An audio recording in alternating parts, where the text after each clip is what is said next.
Students of mine have recently been playing some of their best golf, and they keep breaking their best scores and breaking 80 for the first time. And the way they're doing it is actually quite unusual.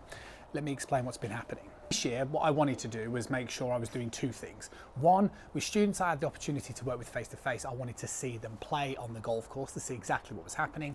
And second, with students that I was working with online, I also wanted to be doing the same thing. I wanted to be asking them questions about what was going on the golf course. Now, the reason for this is because over recent time, and many of you will be familiar with this, strokes gained has materialized. And one of the general narratives out of strokes gained, and one of the things that a lot of golf coaching has moved towards, is distance.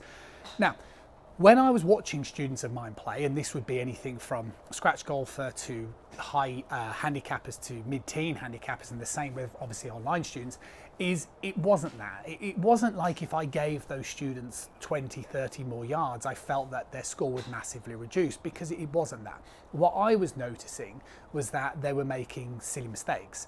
And silly mistakes might be basics like poor alignment. Silly mistakes might be things like mishitting.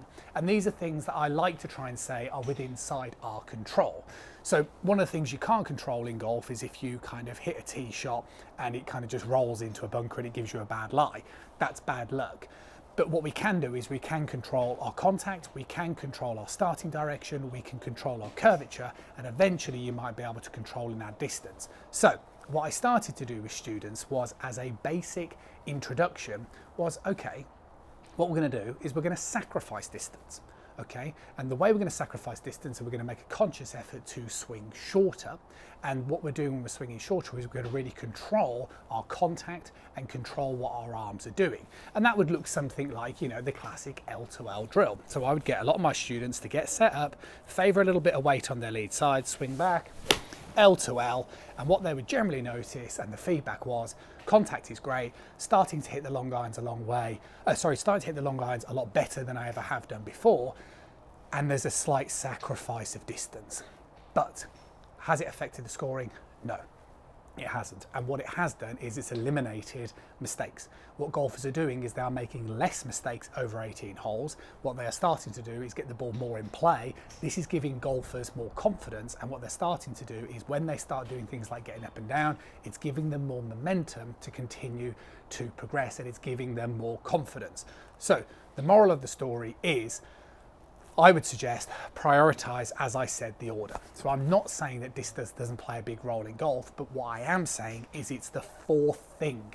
Okay, you only want to be looking to introduce distance into towards your game if you can get good contact, if you can get a good starting direction, if you can control curvature, then you can start to apply distance. And that's exactly what I've been doing with students, and that's exactly the reason why they have gone from playing massively inconsistent golf to massively consistent golf, by just keeping the whole thing short, compact, and very simple. And that is today's lesson, is to start practicing with that L to L drill. And when you next go and play golf, why don't you just start by, instead of hitting a 7-iron, try and hit a 6-iron. Instead of hitting a pitching wedge, hit a 9-iron. And all you're going to do is just swing shorter. So you're still going to swing with an element of, you know, conviction, but you're going to swing much shorter, and you're going to prioritize that contact. Let me know how you're getting on. I'll see you soon.